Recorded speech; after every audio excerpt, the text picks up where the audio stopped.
Thanks for watching Four Color Commentary. I'm Mark Allen, and I'm here with an Affordable First, but also a look at the series that Affordable First came from. This was a short-lived series from, let me check the date again, from 1998 or 99. That's what the old man eyes do. Sometimes I'm going to say 1998.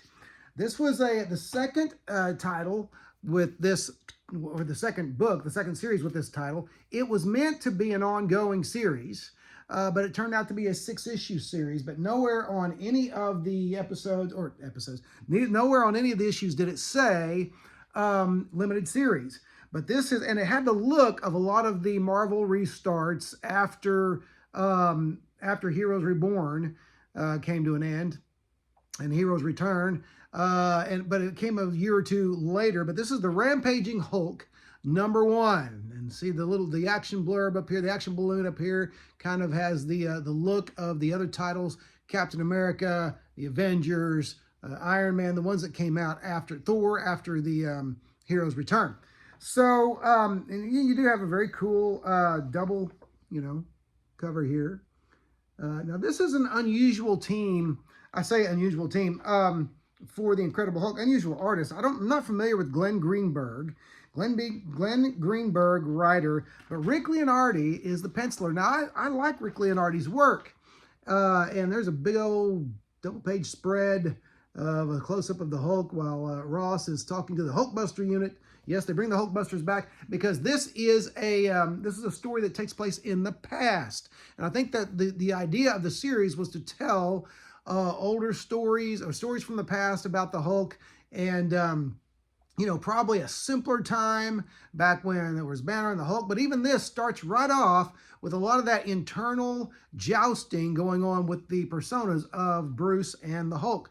And so, but Rick Leonardi, whose art I like, I found to be a strange choice for an Incredible Hulk book, because and primarily because when I look at the character Bruce Banner, to me, just does not look like Bruce Banner. But that's just me.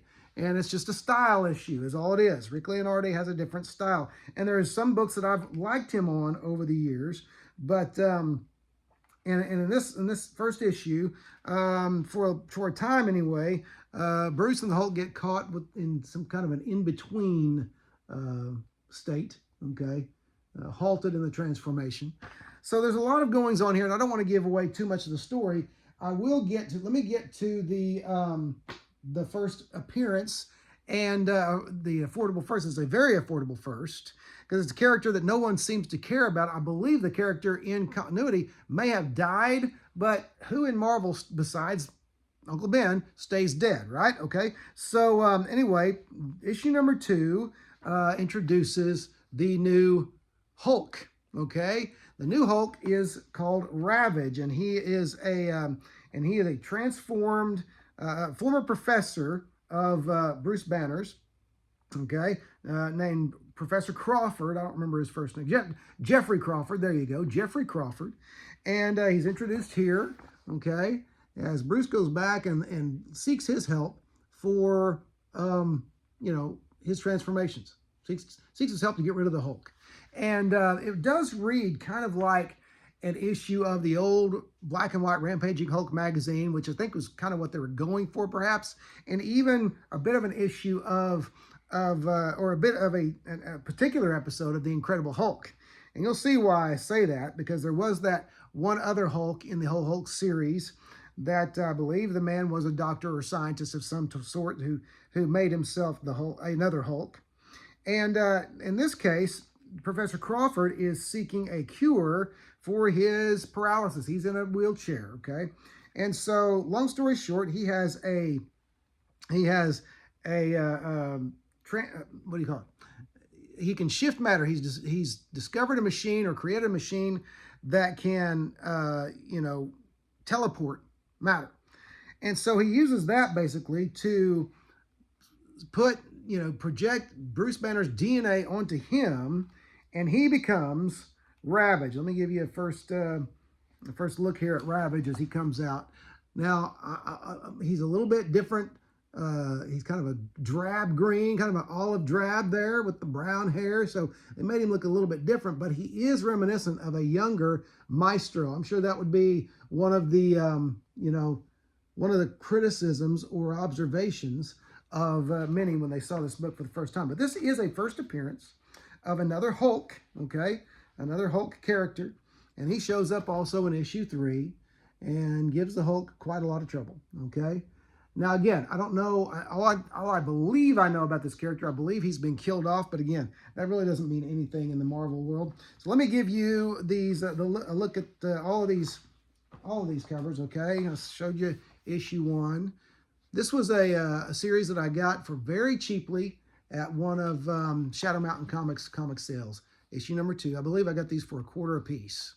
All right, issue number 3. Still fighting the, still fighting Ravage there.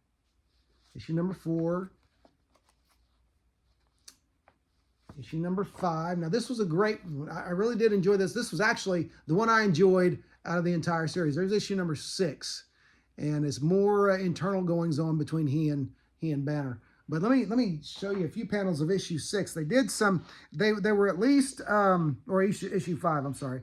Greenberg and Silvestri were at least trying to do some new things. This is another confrontation with the Fantastic Four, but I think, at least like in the Torch's situation, Torch did something here that I don't remember him doing before. He actually was able to form chains, and he said he was working on, he's going to try something new, something he'd been working on, and he put chains of flame around the Hulk's arms, and he seemed to have trouble getting out of them until he broke a water hydrant and put out the flames that way.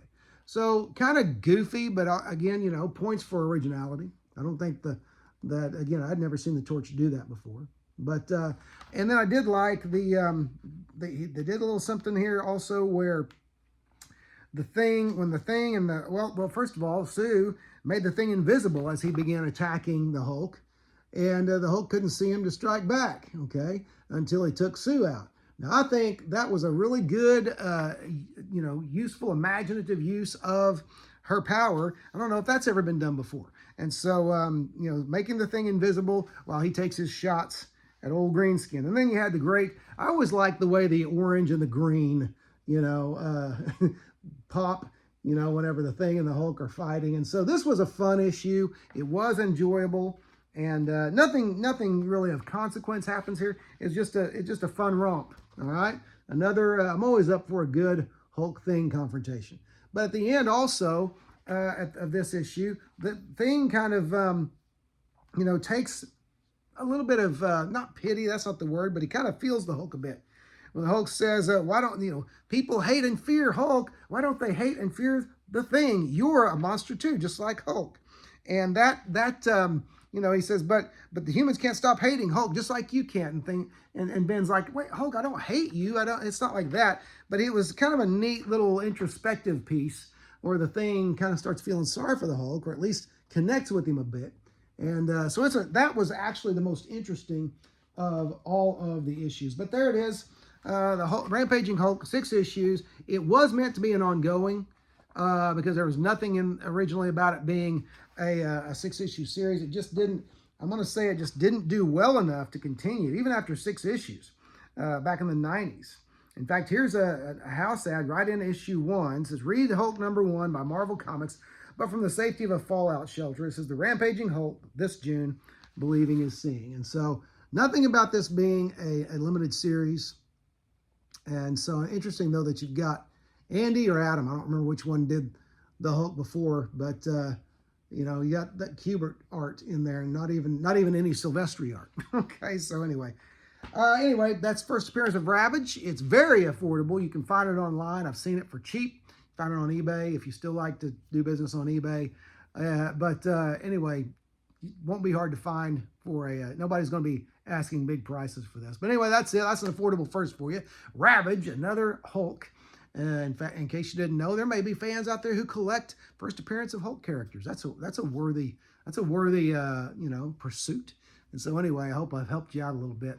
Hey, listen, very soon I'll be doing another live stream. It will be a live stream dealing with my my haul from this last Pryor Creek Comic-Con in Pryor, Oklahoma. It was a great time, and I'll talk about that, but lots of stuff, including a $5 blind bag, which I'm excited about. Still haven't, it's been a week and a half, and I still haven't opened this thing. It's driving me crazy because I want to open it on the live stream. But anyway, that's it. Thanks for watching 4Color Commentary, and we'll see you next video.